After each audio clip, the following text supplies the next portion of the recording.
Yep, in this video I visit two places that I have never explored. Cascade Caverns and Cave Without a Name. This whole part of Texas has subterranean limestone rock. When the rain seeps into the cracks, it forms an acid that eats out the tunnels and caverns. I was a bit surprised by the deer crossing my path. Let's get exploring.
Okay, gonna film the first entrance here.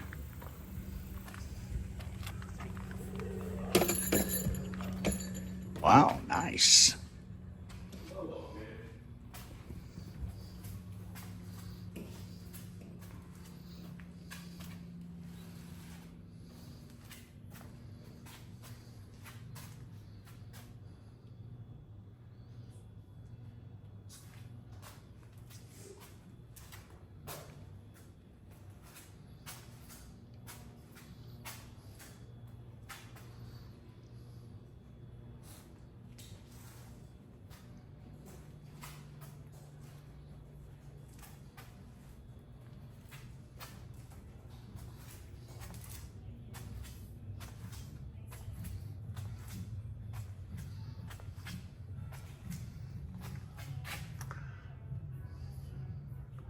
A geode cracker.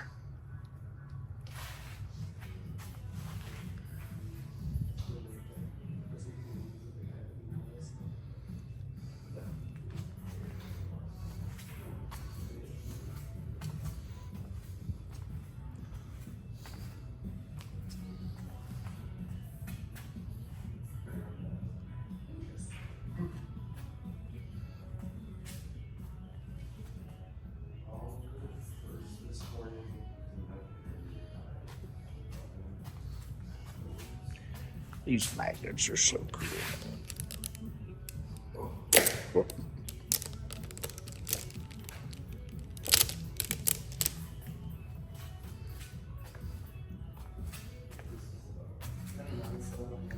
And my favorites.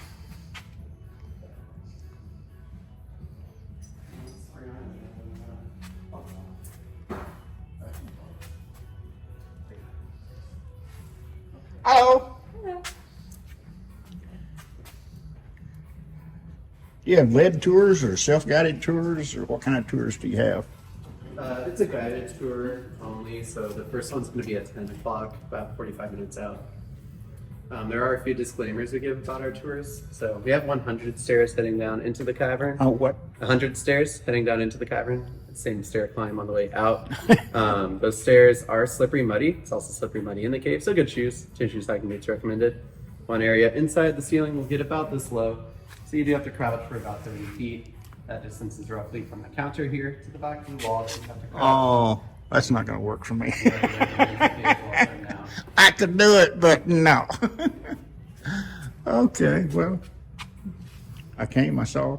The 100 stairs is not a problem. I did Caverns at Sonora, Oh, okay, yeah. and they said it was like 350 stairs. And I asked, is that all at once or spread out? He said it's spread out. I can do it. Yeah. Needless to say, I was dead when I finished there. Yeah, that one's hot too. I've been there. That's a hot cave. Like, I appreciate your upfrontness. oh yeah, no, we don't want to scare you when you get in there. No, that's not going to work. I would love to have seen it, but not so much. I understand. That's why we warned you. How long has this been open? We opened to the public in 1932. Yeah. Wow. And we've actually done private tours since 1875, so it's been around for a while. Man, how was it discovered? It's not like an official date. It's kind of always just been known about. They have like accounts of this cave dating to the early 1700s or 1800s. So I know the Native Americans knew about the cave. Was it a big entrance or just a small hole? It's a pretty big hole. It's about a 65-foot deep hole. It's about 15 feet wide, and that was how they found it was through that hole. It's not how we get in now, but Because that Caverns of Sonora, it was just a little bit. yeah, just tiny little holes. Barely a man could fit through there. Yeah.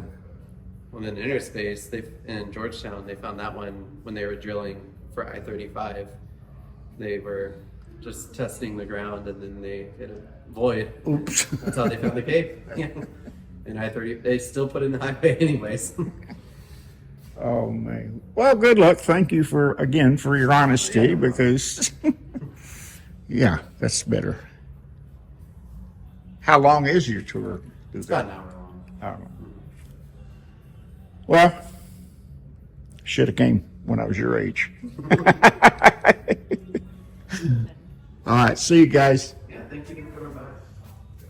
Good luck. You need younger people coming by. Or more fit people.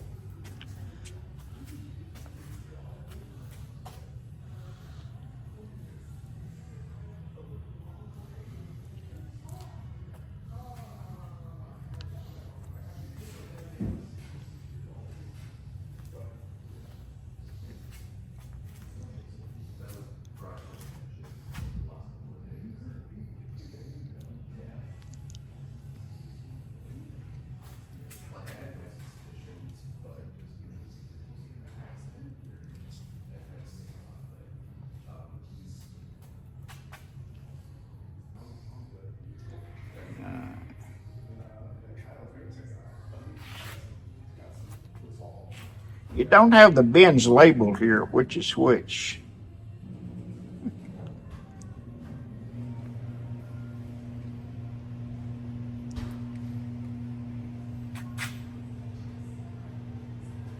Okay, I'm gonna choose this one. That looks like a winner. Okay, I got that one.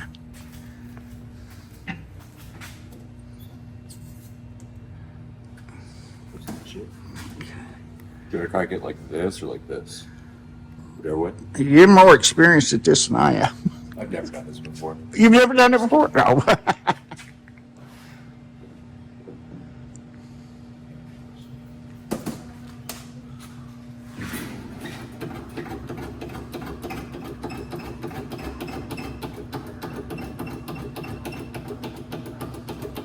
How many ton jack is that? What's that? How many ton jack is that? 12 ton. 12 tons of pressure. Actually more, because it's going against the blade. Did we pick a winner? Did we pick a winner? All right, I'm about to find out now. Ooh. It's like a winner to me. It's got shiny things in there. That's always a good sign. Oh, I got a geode. Fantastic. Good stuff. I'm a happy camper. Look at that. Look at that. Cool piece. Good little crystallizations on this one too. Wow. Good stuff. That's beautiful. Thank you. Yes, sir. That's kinds of geodes is the ones that look like they should weigh a lot, but they don't weigh a lot. Those are going to be the better crystallization ones inside of them. Where do you typically find these? So we get these from the Southwest U.S. and Mexico. It's generally that area, the southern area, desert areas. You're more likely to find these ones. Okay. This specific type of geode, at least. See, I'm not in the acquisition mode to carry anything, but I can add this to my collection. Thank you. Yes, sir.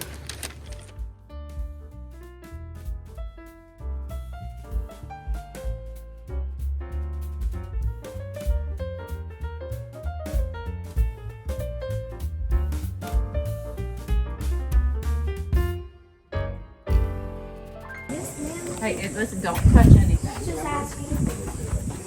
We'll just stop right there and make sure everyone gets Still, them. it's not. This is definitely man-made. You can tell because it looks so perfect, right? Then, now y'all can follow me over here. Wait, honey, you came off your son. I'm gonna say this. If you are afraid of daddy long legs, make sure not to look to the sides. And definitely do not look up. That's all I'm gonna say.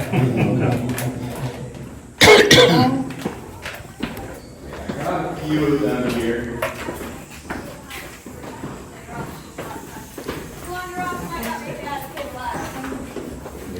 I got things out to build up the history of the gate. First found when it was started. Thank you. Great story, y'all. Alrighty guys, so yeah, don't worry about the daddy long legs, if it makes you feel any better. They're a lot similar, they're very similar to human beings actually. They're only aggressive in large groups, so you guys don't worry about that. They're what? I'm just joking. I said the daddy long legs are very similar to people, they're only aggressive in large groups, so you guys have nothing to worry about. Got quite a few of them over here. This is a large group, though. Alrighty guys, now first thing that I'm going to be talking about today is going to be this opening. This is not the natural opening into our cave. We blasted out this entire area to make it a lot easier for us to get down inside. We also place these very nice handrails that I do recommend using. We've been getting a lot of rain. We got 7.5 inches last Monday, so make sure to watch your step. It will be very slippery in some areas. That's crazy. I know. The water, all this rainwater is actually what created the sinkhole that we'll be walking through right now. For hundreds of thousands of years, that water made its way through all this limestone. The spiders breathing. This is cool. Can you touch it? No, I know.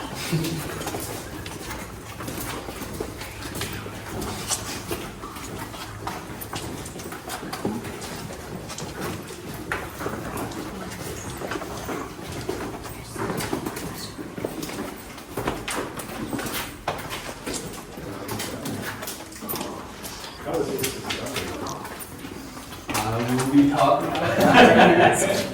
So yeah, you'll be able to see the original opening. This was discovered in the 1920s by a bunch of settlers when they noticed steam coming out of the ground on a cold winter's day. They decided to check out where that steam was coming from and found the sinkhole that we're standing in right now. It's actually one of the ways that we do find caves in this area. We'll go out to people's properties after a cold front, see a bunch of steam, and then hopefully find a cave just like this one underneath. This is also going to be one of the only places where you will be able to see natural sunlight inside of our cave. Everything beyond this point will either be lit up with the flashlight in my hand or the show lights that we placed around the cavern. So I hate to break it to you, if you are looking at getting in a summer tan today, this is probably the only place you'll be able to do it down here. It's not looking like a very good day for that to happen anyways, so might as well make our way down a little further. So all that sun, it's going to create all this algae in this area. Hopefully you don't see too much algae beyond this point.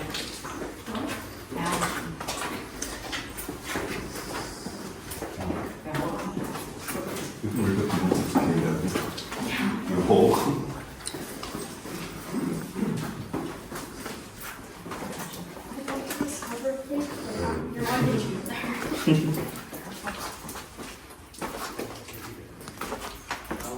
I'm being dripped on.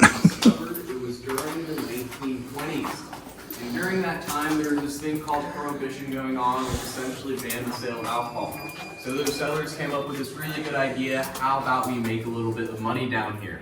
And that's exactly what they ended up doing by placing a wood fire still right where my light is pointing. That wood fire still then produced a lot of soot and a lot of smoke, all of which ended up getting deposited across the cave walls and ceilings. It's the reason why this portion of the cave, the ceilings are a bit darker. It's also the reason why they aren't growing anymore. Soot contains lots of oils, very similar to the oils in your hands, so this portion of the cave hasn't grown since the 1920s. Basically what we're doing is taking a step back in time. This is exactly what the cave would have looked like for those settlers now turned moonshiners. Now, when Prohibition ended in the 30s, those moonshiners had no reason to be down here anymore, hiding from the law. So they decided to celebrate by taking that still and placing it up above ground. But in the process, they did leave two very important things down here. One rope and one ladder for two brothers and one little sister to discover. Now, the two older brothers decided to do what was only right. They looked deep, deep into their hearts and decided to send their little sister first into the cave. Yeah, that's kind of how older brothers are, and by the looks of it, some of y'all might know from experience. Now, for Mary, she was only 7 years old at the time. She was very adventurous. She ended up exploring the entire moonshine room with just a single candle. That's all her brothers gave her. Now, she was stopped by a steep drop-off point right where the next flight of stairs starts. So she couldn't go any further than this area, but luckily this room did spark her interest enough to tell her brothers what she saw. Her brothers then decided to tell their parents, and the parents ended up buying the property and commercializing this cave. Later in life, Mary moved out to Alaska, but we did keep in touch with her throughout all the years, so I do have a few of her stories to share with you guys today. Now, if any of you guys are wondering about those specific dates, Mary ended up discovering this cave in 1938. We opened up 1 year later in 1939. Y'all can follow me.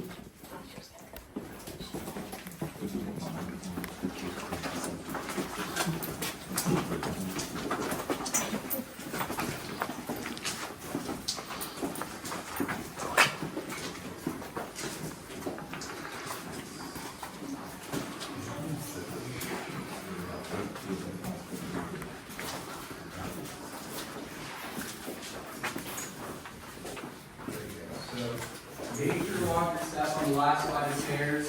One other thing that I recommend watching out for is this low-hanging ceiling.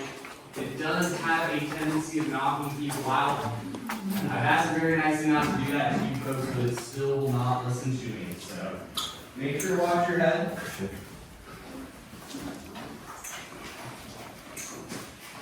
We are at the bottom.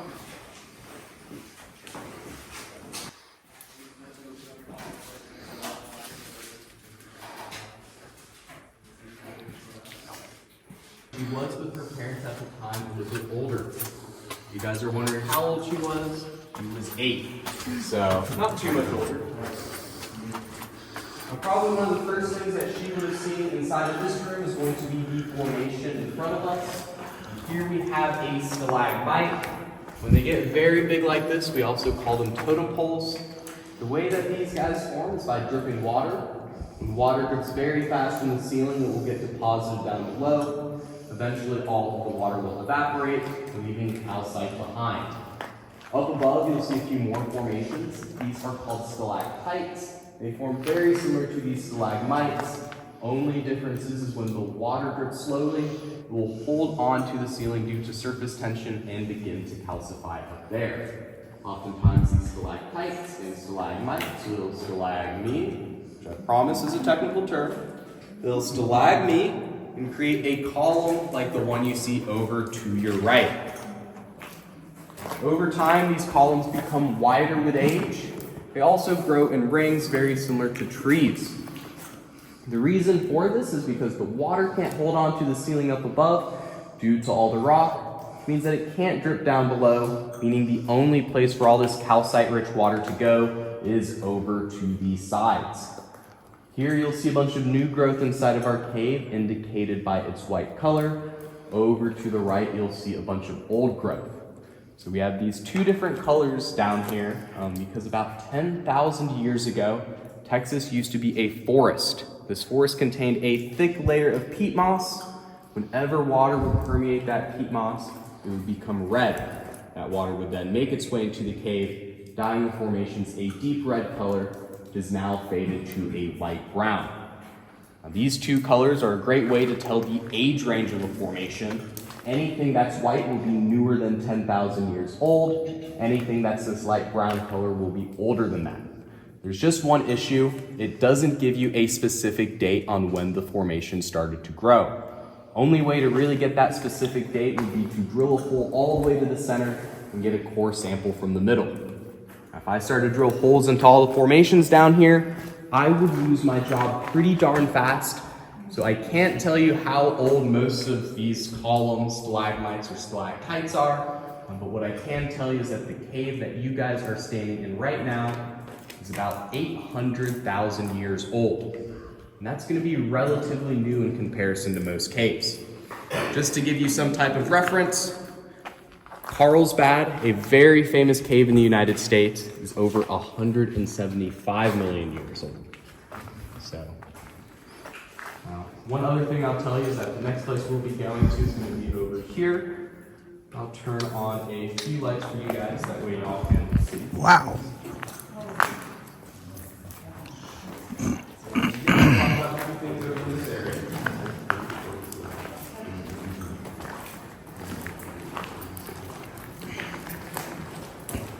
Didn't know this was back here until you turned on the lights. Like I said, about 10,000 years ago, Texas used to be a forest during the Ice Age. But long before then, about 120 million years ago, Texas used to be underwater. This has happened 6 different times throughout Texas's history, giving us 6 different geologic layers in the rock, some of which we can see right here. All the stuff that you guys are looking at right now is going to be fossilized coral. That's all the swirly stuff. Up above, you'll see a few more layers of fossilized coral, as well as some oyster shells. Oyster shells are going to be the things that you see in white. Personally, one of my favorite fossils inside of this cave has to be the shark tooth up above. Not too many shark teeth inside of caves, but we are fortunate to have this one, as well as a few others going up the staircase. Shark tooth. Y'all can follow me over here. Just make sure to watch out for the rocks in the center of the room. It's definitely not fun. All sorts of different directions. Down below, you'll also see a bunch of draperies. The way that these draperies are formed is by our sinkhole right here. Whenever we get a lot of rain, this sinkhole will start to flow. That water will then hit the draperies down below, making them grow even bigger. One particular formation that stands out to me over on this side of the cave is going to be our soda straws up above. They're named after the soda straws that you'll find above ground because they are hollow on the inside. They're filled with lots of water and they're super, super long. I really recommend just not breaking any of these soda straws off and trying to drink out of them because they are protected under Texas state law. So if you were to do that, it would probably be the most expensive drink you've ever had to pay for in your entire life. Now, with that being said, we have had issues in the past with people breaking off our formations. In the early 90s, we had some high schoolers that decided to get some batting practice on these stalagmite behind me. Smashed it to bits and pieces. At the time, we did know some very genius people from the University of Texas that were able to help us out by gluing it back together with a calcite glue. We have the same material as all of the rock that you see right here. And because it is made out of that same material, yes, it does still grow. One other thing that we'll also do now is glow under blacklight. Anywhere where this calcite glue has been applied will illuminate a deep blue color, which is going to be the reason why we call this one our techno-stalagmite. Anywhere where a black light is applied to it, it will start to illuminate. I'm also sure you guys are wondering what happened to those high schoolers. We did end up catching them. They decided to do something very incriminating by writing on the cave walls. Any guesses on what they wrote? Their names. Their names? Yeah, that's exactly what they ended up doing. First and last name. Yeah, not sure about the middle initial, but it was definitely enough to catch them. Now, usually when you do commit a crime, you don't want your name written all over it. Like I said, they weren't the brightest high schoolers in the world. Y'all can follow me over here. Where did they write it? So they ended up writing it over here in this area, but we did erase it. We basically had to brush it off. It did damage a few of the formations over here, but yeah, we were still able to erase them off the paint wall. Let's go to the cave.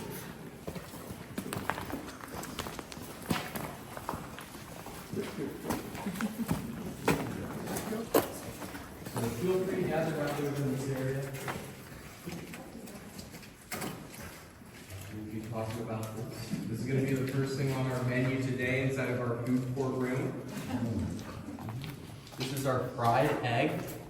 It's one of the only formations inside the cave that we do know the exact age of. The reason for this is that it's growing on top of the gravel that we placed 85 years ago. So this formation right here is exactly 85 years old. And as you can tell, it's also caged, which apparently a lot of people have a problem with nowadays. Now, if you do have a problem with caged eggs, we do also offer cage-free over here. Yeah, it's just a bit runny though. That's because it's 50 years younger than the formation that I'm standing above. In about 50 years, our cage-free egg will look a lot more like our caged egg. And in about 10,000 years, this formation will look a lot like the formation behind you. It looks like a fully grown column. Looking at seeing something new inside of our cave, feel free to come back in 100 years' time, and we'll have a fully grown column waiting for you. You mentioned all that rain last Monday. How much water was down here, or is it similar to what it is today, or? So, when I meant last Monday, I meant like the Monday before. Okay. So yeah, about like 8 days ago. Yeah. We had quite a lot of rainwater make its way into the cave through different sinkholes. And then the dripping started about 3 to 4 days afterwards in different areas. Mm-hmm. But we had so much rainwater that it ended up destroying our sandbag dam that we have at the lower portion of the cave. So lots of flow. To go along with our cave eggs, we do also have some bacon. Scientists like to call this a cat.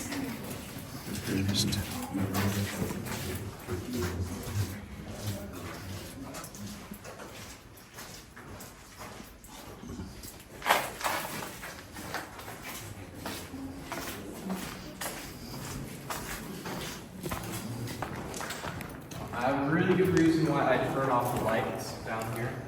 Light can be very damaging to cave formations, especially caves with plenty of moisture like this one. It's about anywhere that light touches, algae will begin to grow. We always want to reduce the risk of algae growing by turning off the lights. So yeah, a lot of people wonder about that on my tours. One other question that I'll get quite a lot is how the cave got its name. I know we have a pretty interesting name, so I might as well get all of that out of the way. It has no name, though. It does, I promise. Now, when we first opened up the cave, we blasted out all the openings. We added the staircase down and decided to place gravel and concrete all across the floors. We thought we had everything ready for our first cave tour except for one thing. We forgot to name the cave.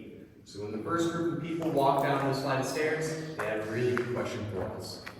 What'd you guys name it? We scratched our heads for a little bit and we said, well, we really don't have the name right now, but how about we do this? Place an ad out in the newspaper with a $250 reward prize. Whoever comes up with the best name wins that cash prize and then gets to name the cave. We had this one 9-year-old boy who decided to enter the competition. He decided to call it Cave without a name because he said it was too beautiful to have one. And we thought that was very sweet. We all said, aw. And we also said, well, that was also very fitting for us since we did forget the name to begin with. So ever since then, it sort of stuck with us. Over on this side of the cave, you'll be able to see the room that convinced the 9-year-old boy that this area was too pretty to be named. You can't see it super well right now, so how about I give you guys a big countdown and reveal the room in 3, 2, 1. Wow. Yeah. Very pretty area. all sorts I of didn't know all that was back there.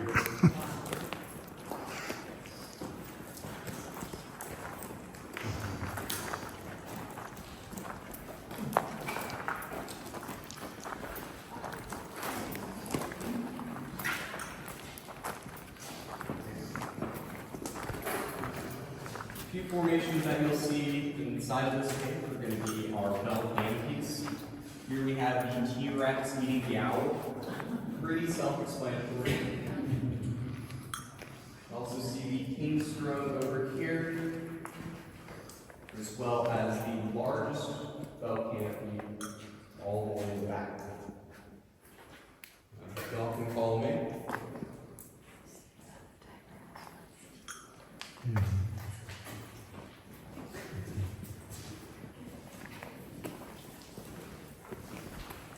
Over here, you'll also see some break breakers. This is going to be a spiral break breaker. Originally, it was a stalactite, but as the water spiraled outwards, it began to grow larger. Pretty neat. More braids. You'll be able to see those.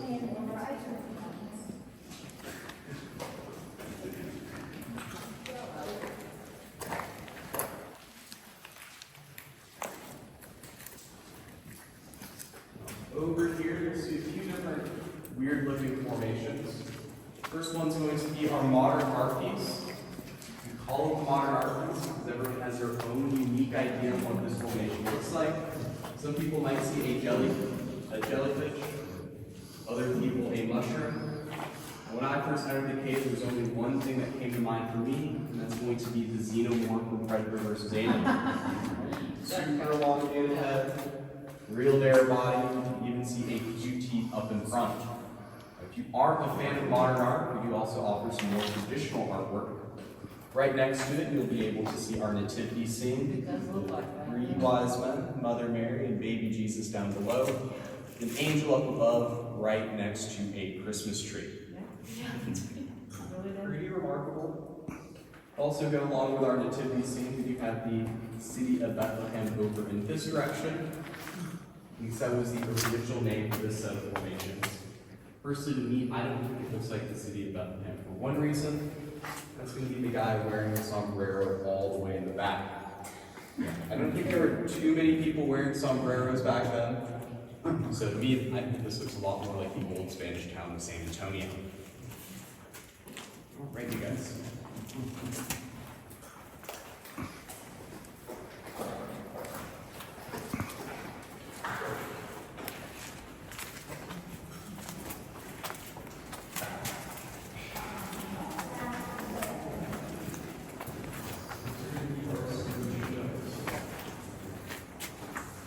Alrighty, so this is going to be the largest room that we'll be covering today. This is also the room where we cover all our events and meeting our concerts. Take a look.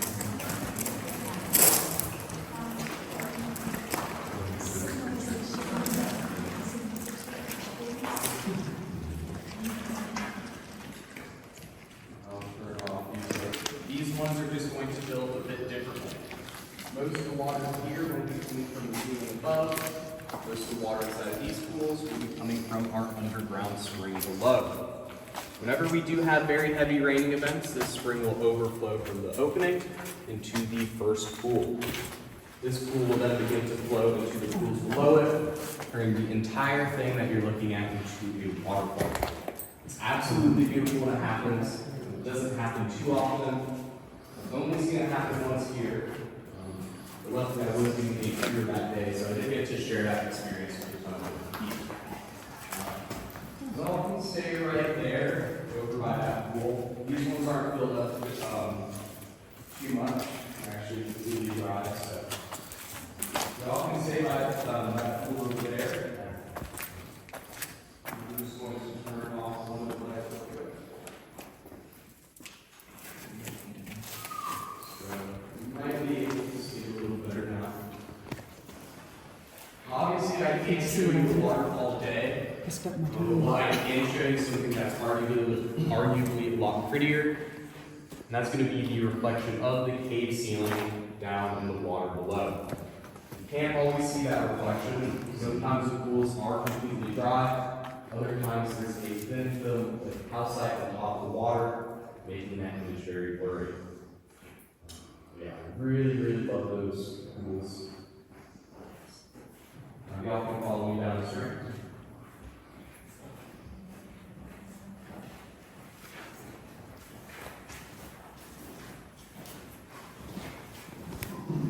I like this room so much is because it also tells us a little bit about the seismic history of this area. If you look in the center, you'll see these very large boulders. If you look up above, you'll be able to see where those boulders came from. Luckily for you guys, you don't have to worry about anything falling on your head during this tour, since this happened a very long time ago. So long ago that stuff started to grow on top of all the boulders. Here you'll be able to see the leaning tower of Fernie, in back to Fernie, Texas, the city that's going to be closest to us.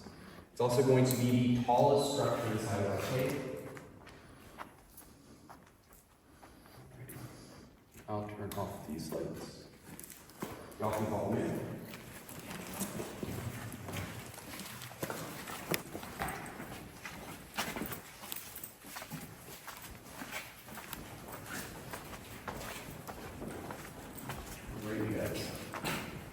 Over here, you'll see our Texas-sized cave bacon. Since we are in Texas, we do also have some Texas theme about it. It's also going to be incredibly thin, so thin that in some Cave bacon. but it is translucent.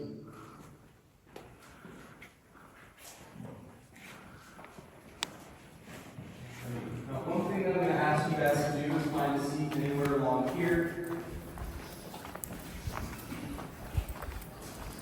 You're going to be turning off all the lights in this area. Make sure that all of your electronic devices are off, cell phones, smartwatches, those sorts of things. If you want it completely dark down here, then I do turn off all the lights. Got a bunch over in this area too. Would like to use that.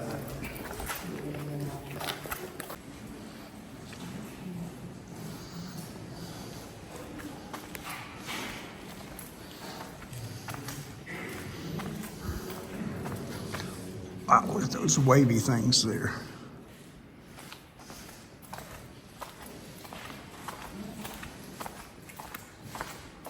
As we made it to the commercial end of the cave, everything beyond this point is going to be wild cavern.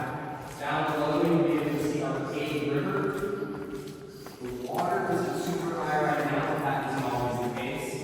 Back in 2002, we had to flood that cave in. Ended up raising this waterfront all the way up to here.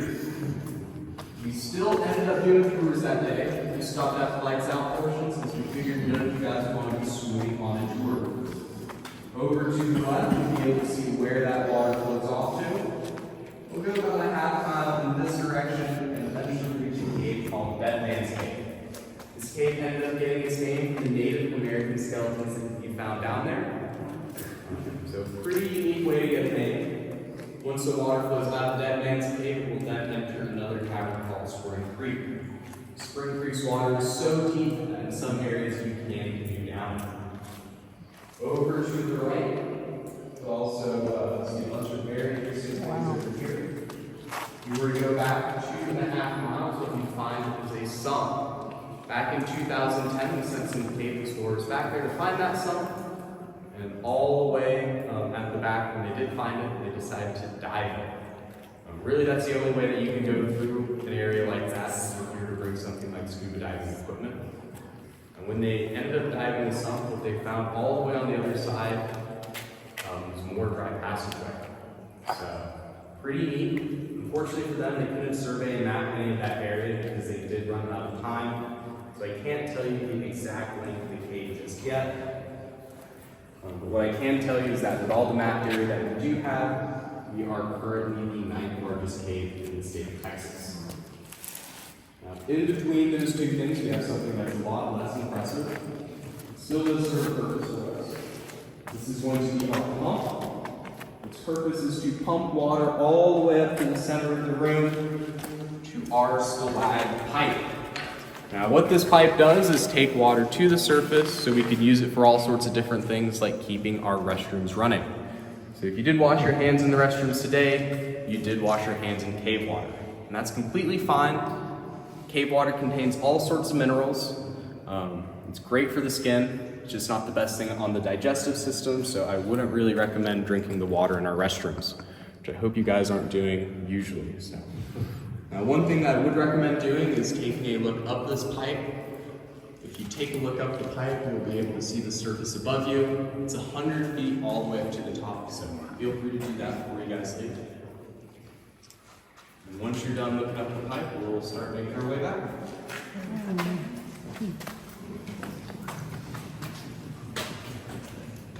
It's 100 feet up there. Wow. 100 feet. If you wait 40 minutes after we get back up and look down that hole, you'll be able to see people all the way down here. So. No. Yep. Hello. Somebody's shaking it. So, any questions? I'll show you guys a few things before we leave, while we're making our way back. I always like to point out this one to people. So yeah, some of our formations do illuminate when you put a light up to them. This one's going to be hollow on the inside. It's also made out of very pure calcite. We'll keep making our way forward.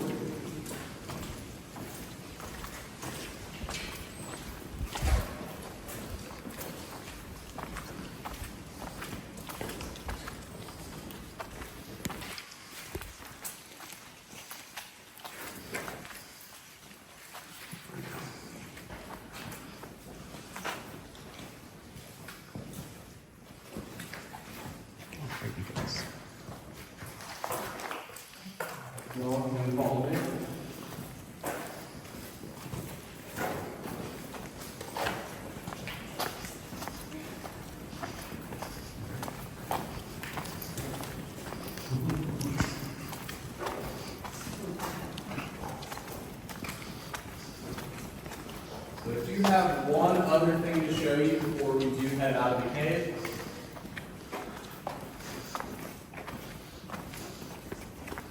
Inside this cave, at any given time, we have about 160 bats. There's just one issue. Most of the bats will hide in tiny cracks and crevices like the ones you can see in the ceiling, making them practically impossible to spot. Other ones also like to hide in plain sight, like this one up above. So here we have a tricolored bat. It's one of the smallest bat species in the United States. It's also going to be one of the most endangered. Back in 2022, there was a proposition to add them to the endangered species list due to this disease called white-nosed fungal disease. Essentially what that disease does, it affects the skin of the bat, makes them very itchy. So what they'll do is wake up hibernation to scratch themselves, and then they'll slowly burn through their fat storage. It's the reason why 93% of these bats aren't with us anymore. There's only 7% left. Unfortunately, their populations are still declining. Luckily for this bat, he has made his way out of hibernation, so no need to worry about him. What's the source of the disease? So it ended up coming from Europe. In the early 2000s, there were some cavers. They did some caving trips out in Europe, and then they ended up going to a bunch of caves out in the northeast area. And then it started to spread from there. So it affects all types of hibernating bats, and that's where it ended up coming from. Now, originally what they told people to do was to wash all their clothes whenever they went to visit other caves, because they thought that would be spreading by humans, going from one cave to another. But we found out that the bats are a lot more effective at spreading the disease themselves, so we don't really make people change their clothes whenever they go from one cave to another nowadays. So. There's really not too much that you can do to stop the disease, but there are a few preventative measures that we've been taking to stop the disease from hurting them as much. One of these projects is called the Fat Bat program, which is pretty cool. They end up putting a bunch of lights, UV lights, to attract insects right by the cave. And then usually what will happen is that the bats will get a lot fatter because there's more insects for them to eat, and allows them to survive during hibernation, even with white-nosed fungal disease. Cool. Other than that, we can't really treat them with like some type of vaccine, since it is a fungus. So not too much that we can really do about it. So luckily the bats are evolving though, to live with it a lot better.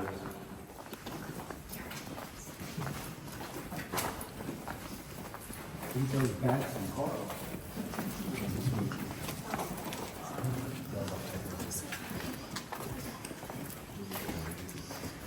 I'm not sure how much the bats like bread.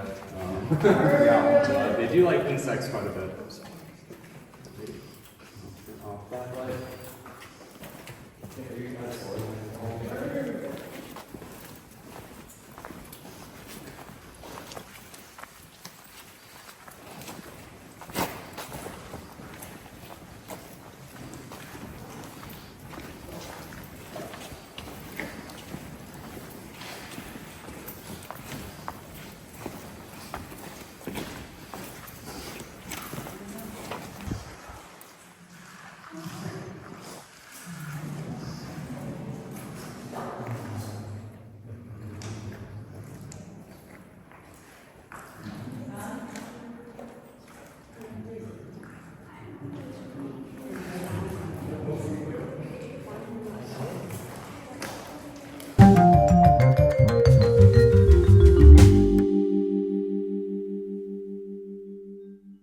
People don't get afraid of them. Yeah, that don't bother me. I have them all at my country house. Yeah, they They like sit on the porch and I fall on them. really shadowy Those places. are granddaddy long legs. Yeah. Back your light off just a minute. No. Hey. Yeah, there.